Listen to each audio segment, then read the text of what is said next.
Hey, what's going on? Ryan here with Intersection Records, and I want to respond again to yesterday's Back to the Beginning, last ever Ozzy Osbourne performance, last ever Black Sabbath performance. There was a slew of metal acts that played, from Anthrax to Guns N' Roses to Gojira to Metallica, Alice in Chains, Pantera. It was awesome. But there was also two sections of supergroups that were put together by Tom Morello, and featured just a slew of guys that have been in and out of Ozzy's life and career, people that were certainly influenced by Ozzy and Black Sabbath, and contemporaries of Ozzy, and maybe even some people that inspired Black Sabbath a little bit, or certainly songs that inspired. I'm going to give a top 10 ranking of the people and or groups that were most valuable players during these super jams. There was two of them, and they each consisted of about 10 songs with people coming in and out. I'm going to start off with Travis Barker, Danny Carey, and Chad Smith. They did a drum off. There was 3 drum kits on stage, and they did this drum off to the Sabbath song, Symptom of the Universe. It featured Nuno Bettencourt on guitar, Tom Morello on guitar, and the great Rudy Sarzo on bass. You know, I'm not that familiar with Blink-182 and Travis Barker. I know I see him on lists. Man, he crushed it. And then, of course, Chad Smith, just one of my favorite drummers to watch. You know, not only do we hear drums, but we see these guys having fun, and he's so cool to watch. And then Danny Carey from Tool, just unbelievable. Coming in at 9, the guy that was the musical director of this whole event, Ozzy's Sharon, put this event together to feature all these bands, but she did make Tom Morello from Rage Against the Machine kind of the musical director, and had him put these all-star configurations together for the super jams. Tom was just great, taking his solo on Train Kept a Rolling was really cool.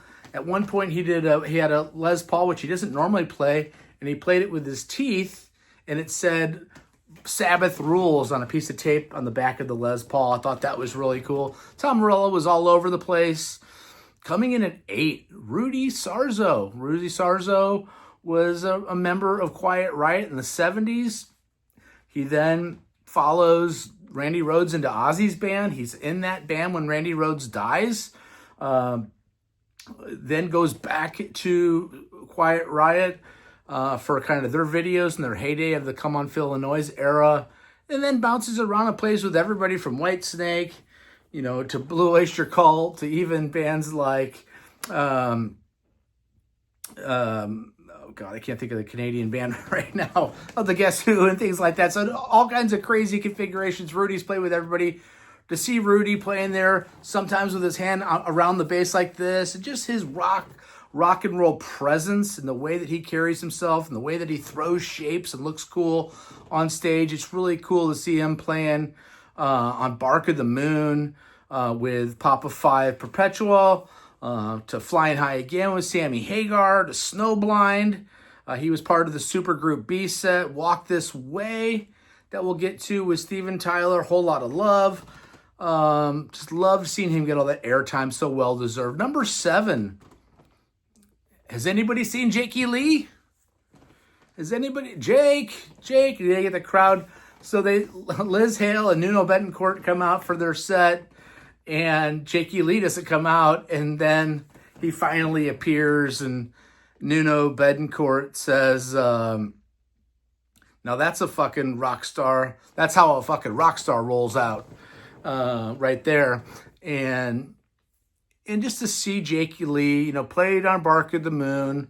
I think he's just on that one album, if I'm not mistaken. Is he on the Ultimate Sin too? I don't know. Maybe he's on 2 albums. But, basically, essentially is the guy that follows Randy Rhoads. Kind of doesn't get the due that he deserves in writing some of those songs on those albums, because Ozzy and Sharon are crafty at the way that they get their writing credits. He played with Mike Borden on drums, Dave Ellison on bass, Adam Wakeman, um, and then Nuno Bettencourt and Liz Hale from Hailstorm. She can really belt it out, and she did on songs that they did that were so cool. Ultimate Sin. Anyway, very, very cool to see that, and to see Jakey Lee back in the fold. Youngblood, a 27-year-old English singer-songwriter, probably the youngest guy that was invited to this thing.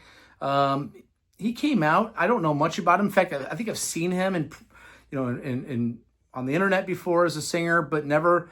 It's Youngblood, Youngblud. Came out and did a great version of Changes off of Volume 4 from 1972. Great classic kind of ballad. It is a ballad from Sabbath. So, the crowd really got into that.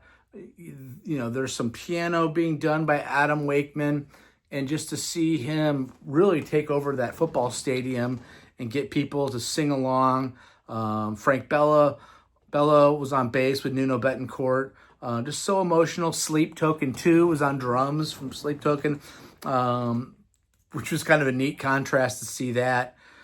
Coming in at 5, KK Downing. Judas Priest wanted to be at this thing, but they're celebrating Scorpion's 60th anniversary in Germany.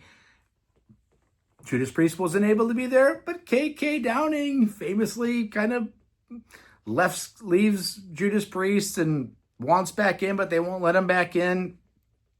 He came out and did Breaking the Law with Billy Corgan, Nuno Bettencourt, Tom Morello, Rudy Sarzo, Danny Carey, and Adam Jones, just crushing it.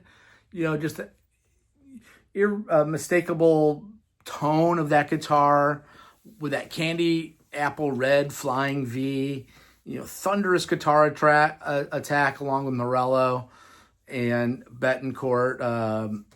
It was so good to see KK looking great, sounding great, again, throwing shapes like rock stars do. Coming in at 4, and this was a pre-recorded video that they showed. It just struck me as so cool. It was Jack Black with Scott Ian from Anthrax's son, Revel Ian, Roman Morello, the son of Tom Morello on guitar, doing Mr. Crowley. Had Mini Moog intro with Synths by Hugo Weiss, and a guy named, another young kid, these are all kids, teenagers, Yo-Yo Ka Soma on drums. So these teenagers are supporting Jack Black, who's dressed up like Ozzy from the California Jam in '73, doing Mr. Crowley. And it was just freaking awesome to see young musicians playing. Jack Black can sing his butt off. He can sing Dio or he can sing Ozzy. He crushed Mr. Crowley on that. Check that out this is all, by the way, on YouTube. Coming in at 3, something that blew me away was Whitfield Crane from Ugly Kid Joe coming out and nailing a version of Believer by Black Sabbath, supported by Scott Ian, Nuno Bettencourt, Sleep Token 2, Frank Bello. Get your hands up in the air. The energy level just rose when he got out there. He's kind of dressed up with shorts on, with a hat backwards, like he's a skater guy, kind of the Ugly Kid Joe persona. Just real palpable energy. Maybe the best voice that's suited for Ozzy Osbourne than anybody that we saw yesterday on this awesome tribute to Sabbath and Ozzy. Whitfield Cane's Believer by Sabbath. Coming in at 2, and I was not expecting this. Maybe I should have known, but Steven Tyler came out. Steven Tyler and Aerosmith famously had to shut down the band, essentially, in touring in recent years because of hearing and throat and vocal problems that Steven Tyler has been going through. He rolls out. Ron Wood from the Rolling Stones comes out They do a version of Train Kept a Rollin', which is an old Yardbirds song, which is a kind of a tribute to Jeff Beck and Jimmy Page from the Yardbirds. Chad Smith's just cranking on drums.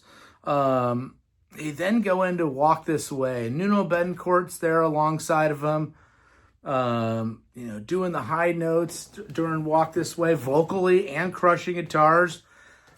To see Steven Tyler up there, just really getting crazy with the crowd, getting him into it. He's like this with the crowd, and then he puts his hand on his armpit and smells his armpit. Just so bizarrely cool. Anyway, then right as Walk This Way is ending, they bounce into Whole Lotta Love by Led Zeppelin. You're fully ready for Jimmy Page to walk out. He doesn't walk out. That would have topped the whole thing off. But man, and that leads me to my number one all-star MVP of the whole Super Jam thing, or the super group thing, and that's Nuno Bettencourt from Extreme. His solo on Flying High Again, which Sammy Hagar botched that song up, but he saves the day with the solo. His solo on Bark at the Moon with Papa Five Perpetual on vocals. His overall look, his overall rock moxie, his throwing of shapes, his covering all guitars at times, and seemingly is the one that knows the material like the back of his hand. And it just shows you how talented the guy is. I know that he is an Eddie Van Halen disciple and freak, but didn't realize that he knew all these other guitar parts like the back of his hand too. He was the Swiss Army knife of the whole supergroup thing. For me, he was the most fun guy to watch of all this stuff. The Sweet Leaf he did with David Draymond from Disturbed was incredible. The Symptoms of the Universe that he did, again, as part of that drum off with Kerry, Barker, and Smith was incredible. Anyway, yesterday was incredible. Those are my 10 MVP performances from the supergroup sessions. Check out my channel. We only talk about great music every day. Peace out. See ya.